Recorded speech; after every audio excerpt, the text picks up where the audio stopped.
নমস্কাৰ, মই কৈলাশ তালুকদাৰ মেথামেটিক কোচিঙলৈ তোমালোকক স্বাগতম জনাইছোঁ। এতিয়া আমি ক্লাছ 9ৰ অনুশীলনী R1ৰ 9 নম্বৰ প্ৰশ্নটো সমাধান কৰিম। P/Q আৰ্হিৰ ভগ্নাংশত প্ৰকাশ কৰা। তলত কিছুমান সংখ্যা আছে, এই সংখ্যাবোৰ P/Q আৰ্হিৰ ভগ্নাংশত প্ৰকাশ কৰিব লাগে। এক নম্বৰটো আছে 0.81, ওপৰত দুটা পইণ্ট আছে, মানে এইটো বাৰ হয়। 0.81 বাৰক আমি P/Q আৰ্হিত লিখিব লাগে।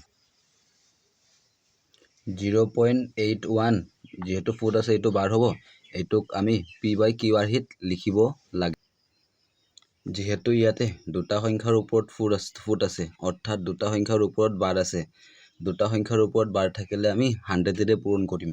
যদি এনেকে এটাত ফুট থাকে 10 পূৰণ কৰিম, আৰু দুটাত ফুট থাকিলে এনেকে 100 পূৰণ কৰিম, আৰু তিনটাত থাকিলে 1000 পূৰণ কৰিম। যিহেতু ইয়াতে দুটা সংখ্যাৰ ওপৰত ফুট আছে, আমি সেইবাবে 100 পূৰণ কৰিম। প্ৰথম আমি ধৰি ল'ম, ধৰা হ'ল সংখ্যাটো x বুলি ধৰি ল'ম। ধৰা হ'ল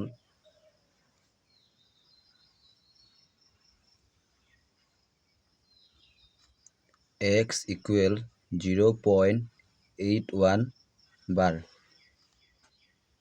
ইয়াতে x আছে, x লিখিলোঁ, ইকুৱেল 0 আছে 0। যিহেতু 8 আৰু 1ৰ ওপৰত বাৰ আছে, বাৰে বাৰে 81 ৰিপিট হ'ব। 81 এনেকৈ ৰিপিট হ'ব, ডট ডট ডট।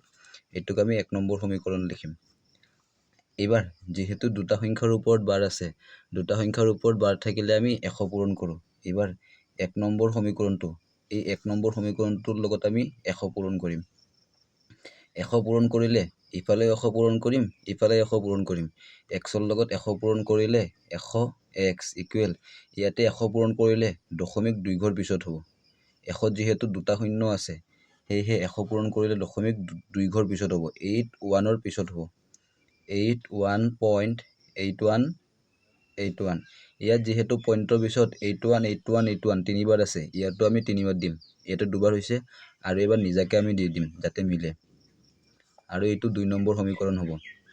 এতিয়া 1 নম্বৰ সমীকৰণত পইণ্টৰ পিছত 81 আছে।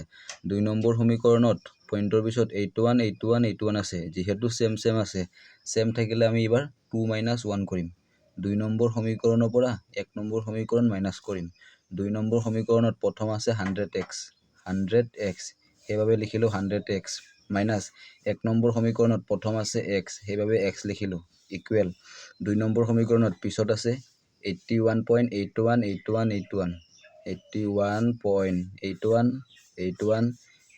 ডট ডট ডট, মাইনাছ 1 নম্বৰ সমীকৰণত প্ৰথম আছে 0.81 ডট ডট ডট। এতিয়া আমি মাইনাছ কৰিম। 100xৰ পৰা x মাইনাছ কৰিলে 99x হ'ব। ইয়াত 100টা x আছে, ইয়াতে এটা x আছে। 100টা xৰ পৰা এটা x মাইনাছ কৰিলে 99টা x হ'ব, ইকুৱেল এইখিনি ছাইডৰ ফালে মাইনাছ কৰিবা। 81.81 তলত আছে 0.81। এতিয়া আমি এইখিনি মাইনাছ কৰিম। 1ৰ পৰা 1 মাইনাছ কৰিলে 0, 8ৰ পৰা 8 মাইনাছ কৰিলে 0, 1ৰ পৰা 1 মাইনাছ কৰিলে 0, 8ৰ পৰা 8 মাইনাছ কৰিলে 0, আকৌ 1ৰ পৰা 1 মাইনাছ কৰিলে 0, 8ৰ পৰা 8 মাইনাছ কৰিলে 0, দশমিক আছে দশমিক দিবা। 1ৰ পৰা 0 মাইনাছ কৰিলে 1, এইটো 8 আছে 8। পইণ্টৰ পিছত 0 থাকিলে নিলিখে, সেইবাবে ইয়াত আমি লিখিম 81। যিহেতু 99ৰ লগত x মাজত পূৰণ হৈ আছে, 99 সিফালে গ'লে হৰণ হ'ব, অৰ্থাৎ x ইকুৱেল 81/99। এতিয়া আমি কেনচেল যায় নেকি চাই ল'ম। এই দুয়োটাক 9ৰে আমি কেনচেল কৰিব পাৰিম। 9 এগুণ 9, 9 এগুণ 9, আকৌ 9 9 গুণ 81, মানে ওপৰত হ'ব 9, তলত হ'ব 11। এতেকে 0.81 বাৰক যদি আমি P/Q আৰ্হিত লিখোঁ, তেতিয়া হ'ব 9/11। 2 নম্বৰটোত আছে 0.18 বাৰ। যিহেতু ইয়াতে 1 ঘৰৰ ওপৰত বাৰ আছে, আমি 10 পূৰণ কৰিম, কিন্তু মাজত এটা ঘৰৰ ওপৰত বাৰ নাই, মাজত এক ঘৰ খালী আছে, সেয়েহে প্ৰথম আমি 10 পূৰণ কৰিম। তাৰপিছত দশমিকৰ পিছত দুটা সংখ্যা আছে, দশমিকৰ পিছত দুটা সংখ্যা থাকিলে 100 পূৰণ কৰিব লাগে। তাৰপিছত আমি 100 পূৰণ কৰিম। ধৰা হ'ল x ইকুৱেল 0.18 বাৰ। যিহেতু ইয়াতে 8ৰ ওপৰত বাৰ আছে, সেইবাবে আমি বাৰে বাৰে 8টো ৰিপিট হ'ব। 0.1888 তেনেকৈ আমি লিখিব পাৰিম। আমি এনেকৈ লিখিম 0.1888 ... আৰু এইটোক আমি 1 নম্বৰ সমীকৰণ লিখিম। এইবাৰ 1 নম্বৰ সমীকৰণটোক প্ৰথম আমি 10 পূৰণ কৰিম। মাজত এটা সংখ্যাৰ ওপৰত বাৰ নাই, মাজত এটা সংখ্যা গেপ আছে, সেইবাবে 10। আচলতে বাৰ থাকিলেও 10 হয়, কিন্তু ইয়াতে যিহেতু এটা গেপ আছে, প্ৰথম 10 কৰিম। দশমিকৰ পিছত দুটা সংখ্যা আছে, পিছত আমি 100 পূৰণ কৰিম। 1 নম্বৰ সমীকৰণটোক 10ৰে পূৰণ কৰিলে ইফালেও 10 পূৰণ কৰিব লাগিব, ইফালেও 10 পূৰণ কৰিব লাগিব। ইয়াতে যদি 10 পূৰণ কৰোঁ 10x, ইয়াতে 10 পূৰণ কৰিলে দশমিক এক ঘৰ পিছুৱাই যাব। যিহেতু 10ত এটা শূন্য আছে, সেইবাবে দশমিকটো এক ঘৰ পিছুৱাব, অৰ্থাৎ 1.888 তেনেকৈ হ'ব। আৰু এইটো 2 নম্বৰ সমীকৰণ দিম। এইবাৰ 1 নম্বৰ সমীকৰণত দশমিকৰ পিছত 1888 আছে, 2 নম্বৰ সমীকৰণত দশমিকৰ পিছত 888 আছে। যিহেতু একে নহয়, একে নহ'লে আমি মাইনাছ কৰিব নোৱাৰোঁ। যেতিয়া এনেকৈ একে নহয়, তেতিয়া আকৌ 1 নম্বৰ সমীকৰণটোৰ লগত আমি 100 পূৰণ কৰিম, কাৰণ দশমিকৰ পিছত দুটা সংখ্যা থাকিলে 100 পূৰণ কৰিব লাগে। এতিয়া আমি 100 পূৰণ কৰিম। 100 পূৰণ কৰিলে 1 নম্বৰ সমীকৰণটোত ইফালেও 100 পূৰণ কৰিম, ইফালেও 100 পূৰণ কৰিম। 100ৰ লগত 100ৰ লগত 100 পূৰণ কৰিলে 100x হ'ব, ইকুৱেল আছে ইকুৱেল। ইয়াতে যদি আমি 100 পূৰণ কৰোঁ, 100ত যিহেতু দুটা শূন্য, দশমিকটো 2 ঘৰ পিছত হ'ব, 1888। যিহেতু দশমিকৰ পিছত ইয়াতে 3টা 8 লিখিছোঁ, ইয়াতো আমি 3টা লিখিব লাগিব, আৰু এটা আমি নিজাকে দি ল'ম। আৰু এইটো হ'ব 3 নম্বৰ সমীকৰণ। এতিয়া 3 নম্বৰ সমীকৰণত দশমিকৰ পিছত 888 আছে, 2 নম্বৰ সমীকৰণত দশমিকৰ পিছত 888 আছে। যিহেতু মিলি আছে, মিলি থাকিলে আমি 3 - 2 কৰিম। 3 - 2। 3 নম্বৰ সমীকৰণত প্ৰথম আছে 100x, মাইনাছ 2 নম্বৰ সমীকৰণত প্ৰথম আছে 10x। আকৌ 3 নম্বৰ সমীকৰণত পিছত আছে 18.888 ... মাইনাছ 2 নম্বৰ সমীকৰণত আছে 1.888 . এতিয়া আমি মাইনাছ কৰিম। 100xৰ পৰা 10x মাইনাছ কৰিলে 90x হ'ব। ইয়াতে 100টা x আছে, ইয়াতে 10টা x আছে। 100টা xৰ পৰা 10টা x মাইনাছ কৰিলে 90x হ'ব। এবাৰ এইখিনি মাইনাছ কৰিম। 18.888 1.888। এইটোৰ পৰা 8 মাইনাছ কৰিলে 0, এইটোৰ পৰা 8 মাইনাছ কৰিলে 0, এইটোৰ পৰা 8 মাইনাছ কৰিলে 0, পইণ্ট আছে পইণ্ট। এইটোৰ পৰা 1 মাইনাছ কৰিলে 7, ইয়াতে 1 হ'ব। পইণ্টৰ পিছত 0 থাকিলে নিলিখে, অৰ্থাৎ ইয়াতে হ'ব 17। xৰ মান হ'ব 17/90। এতেকে 0.18 বাৰক যদি আমি p/q আৰ্হিত লিখোঁ, তেতিয়া হ'ব 17/90। একেদৰে আমি 3 নম্বৰ প্ৰশ্নটো সমাধান কৰিম। ইয়াতো মাজত এটা সংখ্যা গেপ আছে আৰু এটা সংখ্যাৰ ওপৰত বাৰ আছে। এটা সংখ্যাৰ ওপৰত বাৰ থাকিলে আমি 10 পূৰণ কৰিব লাগে, আৰু এটা গেপ আছে, এটা গেপ থাকিলে প্ৰথম 10 পূৰণ কৰিম, আৰু পইণ্টৰ পিছত দুটা সংখ্যা থাকিলে তাৰপিছত আমি 100 পূৰণ কৰিম। প্ৰথমতে ধৰা হ'ল সংখ্যাটো x বুলি লিখি ল'ম। ধৰা হ'ল x ইকুৱেল 2.47 বাৰ। যিহেতু ইয়াতে 7ৰ ওপৰত এটা দশমিক আছে, অৰ্থাৎ 7ৰ ওপৰত বাৰ আছে, সেইবাবে বাৰে বাৰে 7 ৰিপিট হ'ব। x ইকুৱেল 2.4777 ... এইটোক আমি 1 নম্বৰ সমীকৰণ লিখিলোঁ। এবাৰ 1 নম্বৰ সমীকৰণটোৰ লগত আমি প্ৰথম 10 পূৰণ কৰিম। কিয়নো এটাৰ মাজত গেপ আছে, এটাৰ ওপৰত বাৰ নাই, এটা গেপ থাকিলে 10 পূৰণ কৰিব লাগে। 1 নম্বৰ সমীকৰণটোক 10ৰে পূৰণ কৰিম, ইফালে 10 পূৰণ কৰিম, ইফালে 10 পূৰণ কৰিম। ইয়াতে xৰ লগত 10 পূৰণ কৰিলে 10x, ইয়াতে 10 পূৰণ কৰিলে দশমিকটো এক ঘৰ পিছুৱাব, 2 4 এক ঘৰৰ পিছত দশমিক হ'ব, 24.777 ... এইটোক আমি 2 নম্বৰ সমীকৰণ দিম। এবাৰ 2 নম্বৰ সমীকৰণত পইণ্টৰ পিছত 777 আছে, 1 নম্বৰ সমীকৰণত পইণ্টৰ পিছত 4777 আছে। যেহেতু একে হোৱা নাই, সেইবাবে আকৌ 1 নম্বৰ সমীকৰণটোৰ লগত আমি 100 পূৰণ কৰিম। যেহেতু পইণ্টৰ পিছত দুটা সংখ্যা আছে, দুটা সংখ্যা থাকিলে 100 পূৰণ কৰিব লাগে। 1 নম্বৰ সমীকৰণটোৰ লগত আকৌ 100 পূৰণ কৰিম। ইয়াতে 100 পূৰণ কৰিলে 100x, ইয়াতে 100 পূৰণ কৰিলে দশমিকটো 2 ঘৰ পিছত হ'ব, 47ৰ পিছত হ'ব, 247.77। ইয়াত যেহেতু পইণ্টৰ পিছত 3টা 7 আছে, ইয়াতো পইণ্টৰ পিছত আমি 3টা 7 লিখিম। যেহেতু দুটা আছে, এটা আমি আকৌ নিজাকে লিখিম, ... এইটোক আমি 3 নম্বৰ সমীকৰণ দিলোঁ। এইবাৰ 3 নম্বৰ সমীকৰণত পইণ্টৰ পিছত 777 আছে, 2 নম্বৰ সমীকৰণত পইণ্টৰ পিছত 777 আছে। যেহেতু চেম আছে, চেম থাকিলে আমি 3 নম্বৰ সমীকৰণৰ পৰা 2 নম্বৰ সমীকৰণ মাইনাছ কৰিম, 3 - 2 কৰিম। 3 নম্বৰ সমীকৰণত প্ৰথম আছে 100x মাইনাছ 2 নম্বৰ সমীকৰণত আছে 10x। আকৌ এবাৰ 3 নম্বৰ সমীকৰণত ইফালে আছে 247.777 ... মাইনাছ 2 নম্বৰ সমীকৰণত আছে 24.777 ...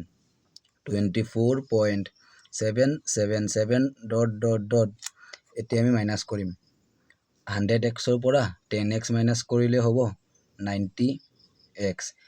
ইয়াতে 100টা x আছে, ইয়াতে 10টা x আছে, 100টা xৰ পৰা 10টা x মাইনাছ কৰিলে 90x হ'ব।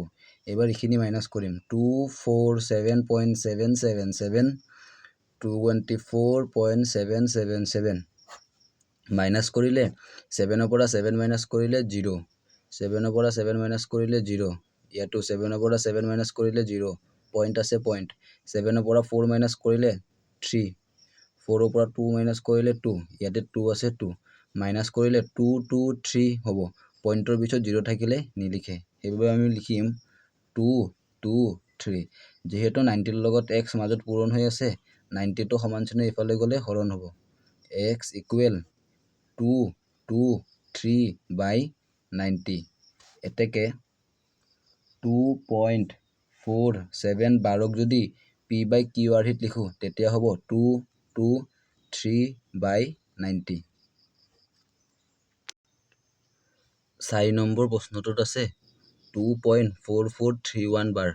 ইয়াতে মাজত যেহেতু দুটা সংখ্যা গেপ আছে, দুটা সংখ্যা গেপ থাকিলে দুটা সংখ্যাৰ ওপৰত গেপ মানে বাৰ নাই, বাৰ নাথাকিলে প্ৰথম আমি 100 পূৰণ কৰিম, তাৰপিছত পইণ্টৰ পিছত যেহেতু 4টা সংখ্যা আছে, সেইবাবে আমি 10,000 পূৰণ কৰিম।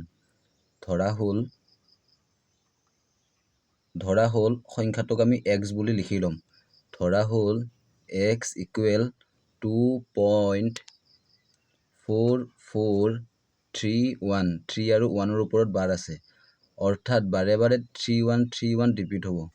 2.44, যেহেতু 3 আৰু 1ৰ ওপৰত বাৰ আছে, 31 31 31 সেইদৰে ৰিপিট হ'ব, ... আৰু এইটোক আমি 1 নম্বৰ সমীকৰণ দিম। এইবাৰ আমি 1 নম্বৰ সমীকৰণটোৰ লগত যেহেতু দুটা সংখ্যাৰ মাজত গেপ আছে, দুটা সংখ্যাৰ ওপৰত বাৰ নাই, সেইবাবে আমি 100 পূৰণ কৰিম। 1 নম্বৰ সমীকৰণটোক 100ৰে পূৰণ কৰিম, ইয়াতো 100 পূৰণ কৰিম, ইয়াতো 100 পূৰণ কৰিম। ইয়াতে 100 পূৰণ কৰিলে হ'ব 100x, ইয়াতে 100 পূৰণ কৰিলে দশমিকটো 2 ঘৰ পিছত হ'ব, 44ৰ পিছত হ'ব। ইয়াতে আছে 1 ঘৰ 2 ঘৰ, 2 ঘৰৰ পিছত হ'ব, অৰ্থাৎ 244.3131 সেইদৰে হ'ব, ... আৰু এইটোক আমি 2 নম্বৰ সমীকৰণ দিম। এইবাৰ 2 নম্বৰ সমীকৰণত ইয়াতে পইণ্টৰ পিছত 313131 আছে, 1 নম্বৰ সমীকৰণত দশমিকৰ পিছত 44313131 আছে। যেহেতু একে নাই, একে থাকিলে আমি 2 - 1 কৰিলোঁ হয়, যেহেতু একে নাই 1 নম্বৰ সমীকৰণটোক আমি আকৌ পূৰণ কৰিম আকৌ এবাৰ কিহেৰে পূৰণ কৰিম চোৱা পইণ্টৰ পিছত যেহেতু 4টা সংখ্যা আছে 4টা থাকিলে 10000 এৰে পূৰণ কৰিম এবাৰ 1 নম্বৰ সমীকৰণটোক x ৰ লগত 10000 পূৰণ কৰিলে 10000 x ইকুৱেল ইয়াতে 10000 পূৰণ কৰিলে 10000 ত যেহেতু 4টা শূন্য থাকে সেইভাবে দশমিকটো 4 ঘৰ পিছত হ'ব 1 2 3 4 অৰ্থাৎ 4 4 3 1 ৰ পিছত দশমিক হ'ব 2 4 4 3 1.3131 যেহেতু দশমিকৰ পিছত ইয়াতে 31 31 31 31 তিনিবাৰ আছে ইয়াতে 31 দুবাৰ আছে আৰু এবাৰ আমি নিজাকে দিম তিনিবাৰ হ'ল ডট ডট ডট আৰু এটোক আমি 3 নম্বৰ সমীকৰণ দিম এবাৰ 3 নম্বৰ সমীকৰণত দশমিকৰ পিছত 31 31 31 আছে 2 নম্বৰ সমীকৰণত দশমিকৰ পিছত 31 31 31 আছে সেইভাবে 3 নম্বৰ সমীকৰণৰ পৰা আমি 2 নম্বৰ সমীকৰণ মাইনাস কৰিম যেহেতু একে একে আছে এটো 3 নম্বৰ সমীকৰণ এটো 2 নম্বৰ সমীকৰণ 3 নম্বৰ সমীকৰণৰ পৰা 2 নম্বৰ সমীকৰণ মাইনাস কৰিম 3 নম্বৰ সমীকৰণত প্ৰথম আছে 10000x সেইভাবে 10000x লিখিলো মাইনাস 2 নম্বৰ সমীকৰণত প্ৰথম আছে 100x সেইভাবে 100x লিখিলো ইকুৱেল 3 নম্বৰ সমীকৰণত এবাৰ আছে 24431.313131 ডট ডট ডট মাইনাস 2 নম্বৰ সমীকৰণত তাৰ পিছত আছে 244.3131 তিনিবাৰ আছে ডট ডট ডট এবাৰ আমি মাইনাস কৰিম 10000x ৰ পৰা 100x মাইনাস কৰিব লাগে সাইডৰ ফালে মাইনাস কৰো 10000 ৰ পৰা 100 মাইনাস কৰিলে 0 0 ইয়াতে যেহেতু শূন্যৰ পৰা 1 না যায় 1 ধাৰ কৰিলে 9 1 ধাৰ কৰিলে 9 9 ৰ পৰা 1 গলে 8 হ'ব আৰু ইয়াতে 10 আছিল 10 ৰ পৰা 1 ধাৰ কৰিছিলো 1 ধাৰ কৰিলে ইয়াতে 9 থাকিব অৰ্থাৎ 9800 হ'ব 10000x ৰ পৰা 100x মাইনাস কৰিলে 9800x হ'ব 10000 টা x ৰ পৰা 100 টা x মাইনাস কৰিলে 9800 টা x হ'ব ইকুৱেল এবাৰ ইখিনি মাইনাস কৰো 24431.313131 আকৌ তাৰ পিছত আছে 244 সদায় দশমিকৰ তলত দশমিক দিব লাগিব তাৰ আগত আছে 244.313131 এতিয়া আমি মাইনাস কৰিম 244.313131 এখিনি লিখিলো 1 ৰ পৰা 1 মাইনাস কৰিলে 0 3 পৰা 3 গলে 0 1 ৰ পৰা 1 গলে 0 3 পৰা 3 মাইনাস কৰিলে 0 1 ৰ পৰা 1 মাইনাস কৰিলে 0 3 পৰা 3 মাইনাস কৰিলে 0 পইণ্ট আছে পইণ্ট 1 ৰ পৰা 4 মাইনাস কৰা যেহেতু 1 ৰ পৰা 4 মাইনাস নহয় ইয়াৰ পৰা 1 ধাৰ কৰিলে 11 হ'ব 11 ৰ পৰা 4 গলে 7 হ'ব 7 আকৌ ইয়াৰ পৰা 1 ধাৰ কৰিলে 3 আছে ইয়াতে 2 থাকিব 1 ধাৰ কৰিলে 2 ৰ পৰা যেহেতু 4 না যায় এই 4 পৰা 1 ধাৰ কৰিলে ইয়াতে আগৰ পৰা 2 আছিল 3 পৰা 1 ধাৰ কৰিলে 2 থাকিব ইয়াৰ পৰা 1 ধাৰ কৰিলে 12 হ'ব 12 পৰা 4 গলে 8 হ'ব ইয়াতে যেহেতু 1 ধাৰ কৰিলে 4 আছে 4 পৰা 1 ধাৰ কৰিলে 3 থাকিব 3 পৰা 2 গলে 1 আকৌ ইয়াতে 4 আছে 4 2 আছে 2 অৰ্থাৎ পইণ্টৰ পিছত 0 থাকিলে নিলিখে এটো হ'ব 2 4 1 8 7 পইণ্টৰ পিছত 0 থাকিলে নিলিখে 9800 লগত x টো পূৰণ হৈ আছে ইফালে গলে হৰণ হ'ব